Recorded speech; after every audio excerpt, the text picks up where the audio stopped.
4ஆம் இடத்துல செவ்வாய். அம்மா கோபக்காரங்க, வேகமா இருப்பாங்க, கடவுள் பக்தியோடு இருப்பாங்க.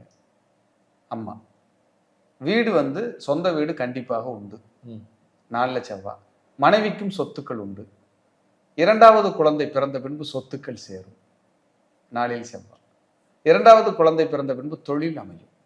2வது குழந்தை பிறந்த பின்பு வீட்டில் ஒரு கருமம் நடக்கும். 4ல் செவ்வாய். 4ல் செவ்வாய் அப்படிங்கிறது ரொம்ப விசேஷம். எப்படியாவது ஒரு வீடு, ஒரு மண்மனை அமைஞ்சே தீரும். அம்மாவுக்கும் சொத்து உண்டு. அம்மா கட்டிட்டு வந்ததுக்கப்புறம் அவங்க அப்பா சொத்துக்களை சம்பாதிச்சிருப்பார்.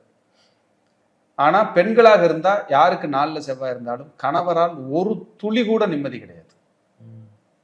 எப்படி? ஒரு துளி கூட.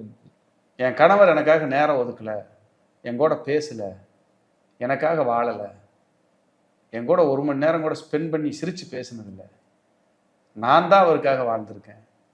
இது பெண்களுடைய ஆதங்கம். 4ல் இருக்கிற எந்த 4ல் செவ்வாய் இருந்தாலும் சரி, பெண்களுக்கு இது குமுறல் உண்டு. இது பாருங்க எவ்வளோ கமெண்ட்ஸ் வரப்போகுது. கரெக்ட்னு சொல்லுவாங்க. எல்லாம் அனுபவம் சார்.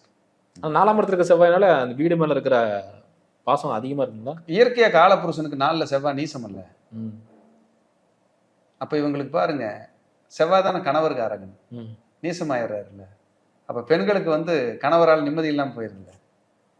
வீடு மண்மனையினாலேயும் ஒரு விஷயம் நடக்கும், நல்லதுதான் நடக்கும். எப்படி ஒரு சொத்து உண்டு, ஒரு சின்ன லெவல்லையாவது ஒரு வீடு கட்டி வாழ்ந்துட்டு இருப்பாங்க. இவங்களுக்கு கார் இருக்குல்ல, திருப்தியே இருக்காது. விபத்து, பழுது, சிக்னல்ல போய் நின்றது, இதெல்லாம் 4ல் இருக்கு. ஐயா, அந்த பரிகார வகுப்பு ஆன்லைன் ஜூம்ல பண்றோம். கண்டிப்பாங்க. உலக நாடுகள் எங்கிருந்தாலும் படிச்சுக்கலாம். அதே போல 5 நாள் வகுப்பு 29/6/2025 ஞாயிற்றுக்கிழமை மாலை 6 மணிலிருந்து 7:30 வரைக்கும் தொடர்ந்து 5 நாள். தேவைப்பட்ட ஒரு நாள் எக்ஸ்ட்ரா எடுக்கலாம் அப்படிங்கிற ஒரு ஐடியா இருக்கு. உங்களுக்கு இருக்கிற இடத்துல இருந்து எழுத படிக்க தெரிஞ்சிருந்தா போதும். சூப்பர். அழகா கத்துக்கிட்டு உங்களுக்கும் உங்கள் குடும்பத்தாருக்கும் இந்த பரிகாரத்தை நீங்க பயன்படுத்தி பார்க்கலாம். கண்டிப்பா எல்லோரையும் நான் இந்த வகுப்புல சந்திக்கிறதுக்கு ஆர்வமா இருக்கிறேன். அனைவரையும் அன்போடு அழைக்கின்றோம். கீழ்கண்ட நம்பருக்கு தொடர்பு கொண்டு முன்பதிவு அவங்க செஞ்சு. சூப்பர், அருமையா சொன்னீங்க ஐயா.